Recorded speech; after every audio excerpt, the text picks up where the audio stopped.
Salut à tous, bienvenue dans cette nouvelle vidéo. Alors aujourd'hui on va parler de la nouvelle Audi RS3.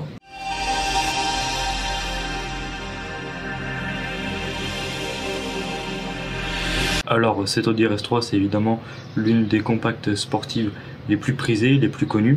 Et cette Audi RS3 c'est également l'Audi RS3 de 3ème génération. Alors en 3 générations cette Audi RS3 elle a beaucoup changé. On peut voir ici par exemple une Audi RS3 de 1ère génération.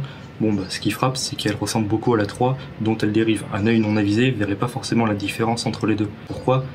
Parce qu'on a une calandre finalement assez proche de l'Audi A3. On a quand même des boucliers un petit peu plus agressifs évidemment, un petit peu plus imposants. Mais voilà, pour ce qui est du design, il n'y avait pas énormément de différence. Bon là on voit bien qu'il y a beaucoup de puissance, on voit bien que c'est une sportive, c'est très agressif. On peut également par exemple faire un parallèle avec l'Audi RS6. Cette Audi RS6 type C6 que vous voyez là, c'est pareil, il y a 580 chevaux, mais un œil non avisé ne verrait pas la différence entre cette Audi RS6 et l'Audi A6 dont elle est dérivée. On a des jantes simplement un petit peu plus grosses, une calandre un petit peu plus imposante, quelques logos RS6 et c'est tout. Ça veut pas du tout dire que cette Audi RS6 n'était pas puissante, n'était pas sportive, simplement le design ne le laissait pas forcément suggérer. Et d'ailleurs, fait amusant, l'Audi RS6 qui a remplacé cette Audi RS6 type C6 a été moins puissante de 20 chevaux que cette Audi RS6 et pourtant esthétiquement elle était vraiment beaucoup plus agressive. Et là enfin vous pouvez voir l'Audi RS6 type C8, donc la dernière, l'actuelle. Bon là évidemment tout est démesuré, j'ai envie de dire, la calandre, les jantes, les freins, donc un petit peu de la même manière que l'Audi RS6. L'Audi RS3 qui vient d'être présenté a pas mal changé et fait vraiment plus agressive que les précédentes.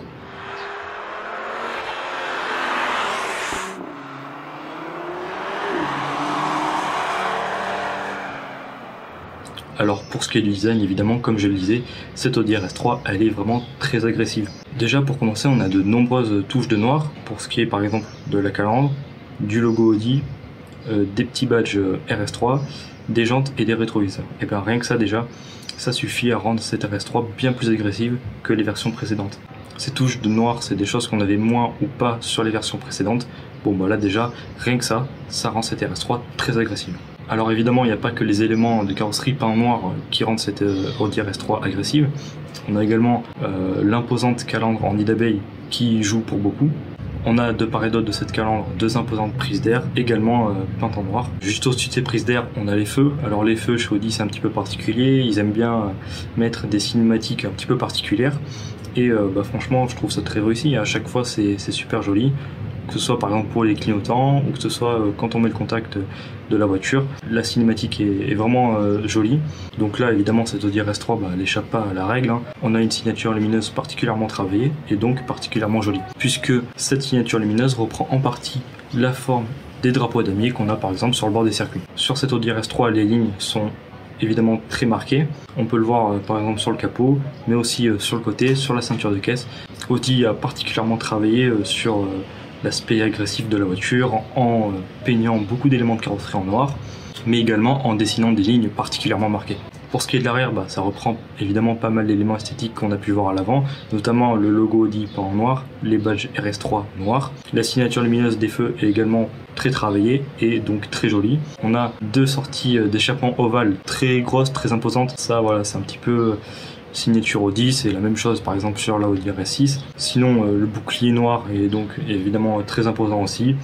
À l'arrière ça respire le sport, ça respire l'agressivité. C'est ce qu'on a pu voir du coup finalement à l'avant. Malgré tout c'est plutôt de bon goût je dirais, c'est pas non plus proéminent, c'est pas non plus totalement démesuré comme ça pourrait presque être le cas sur l'Audi RS6. Là c'est évidemment très agressif mais ça en devient pas non plus ridicule. Alors c'est vrai que je ne l'ai pas dit non plus, mais cette Audi RS3 est la première Audi RS3 à offrir dès son lancement 2 carrosseries, à savoir l'Audi RS3 Sportback, dont on parle depuis le début, mais on a également l'Audi RS3 Berline, que vous pouvez voir ici. Donc simplement c'est la carrosserie qui diffère. Pour ce qui est des différences entre les deux, finalement c'est assez simple, ça se situe uniquement au niveau de l'arrière. On a ce qui s'apparente à une berline tricorps pour la RS3 Berline et ce qui s'apparente à une compacte assez traditionnelle pour les RS3 Sportback en fait.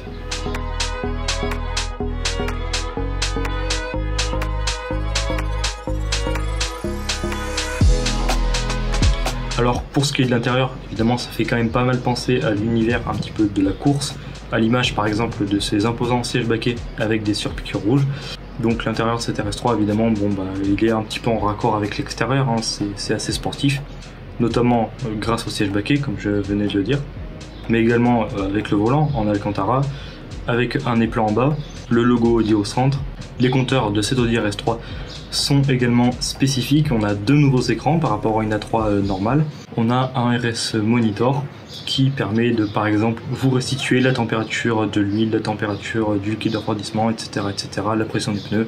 Sinon cet intérieur il est quand même plutôt réussi, on a des matériaux de bonne qualité, hein, des matériaux assez nobles. Sinon pour ce qui est de la forme des aérateurs, personnellement j'aime beaucoup, je les trouve particulièrement bien intégrés. En revanche la console centrale je la trouve presque un petit peu chargée, on a presque des formes qui partent un peu dans tous les sens. Donc moi j'aime beaucoup, c'est assez joli, mais l'ergonomie a l'air assez particulière.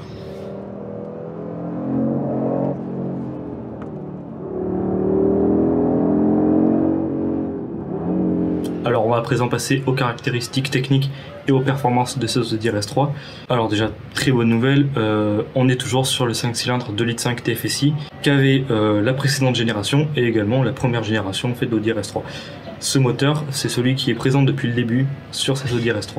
On a donc toujours 5 cylindres, architecture assez mythique chez Audi, mais on a également toujours 400 chevaux, et ça c'est assez particulier puisque effectivement cette Audi RS3 ne gagne pas en puissance. Alors on va détailler un petit peu tout ça. Le moteur précisément c'est donc comme je viens de le dire un 2,5 litres TFSI 5 cylindres, 400 chevaux et 500 Nm de couple. Alors le couple lui augmente de 20 Nm, ce qui à l'échelle d'un moteur comme ça finalement est assez peu, mais ce qui a principalement changé puisqu'évidemment il y a des modifications, c'est plutôt le comportement du moteur. En fait, le régime pour atteindre la puissance maximale a été abaissé et le régime pour atteindre le couple maximal a lui été aussi abaissé, et Audi a fait en sorte que les deux soient disponibles sur la plus importante plage de régime possible.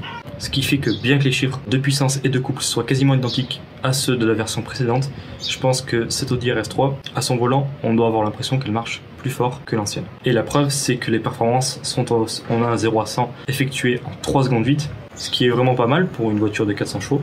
La vitesse maximale, elle, est de 250 km/h, et de manière optionnelle ou avec le pack RS Dynamique, on peut augmenter la vitesse maximale respectivement à 280 ou 290 km/h.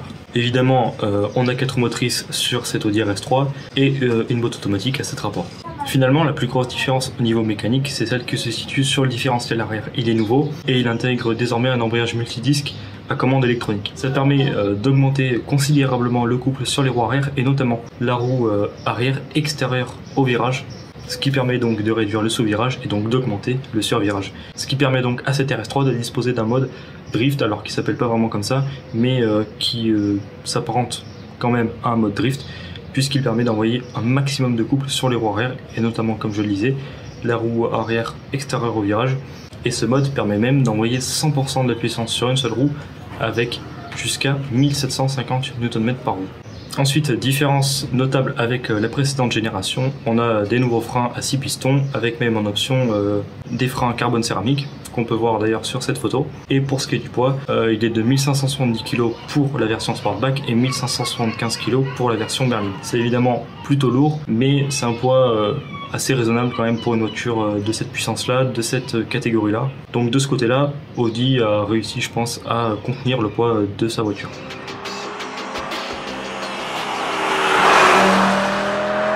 Et enfin, pour ce qui est du prix, il est de 70 000 € pour la version Sportback et 71 000 € pour la version berline. Bon, évidemment, c'est très cher, mais je pense que c'est dans la moyenne de la catégorie. Voilà, cette vidéo se termine. J'espère que vous a plu. Si c'est le cas, n'hésitez pas à mettre un pouce bleu comme d'habitude. N'hésitez pas non plus à proposer un modèle que vous aimeriez voir sur cette chaîne. Abonnez-vous à la chaîne, c'est très important. Et puis moi, je vous dis à la prochaine vidéo.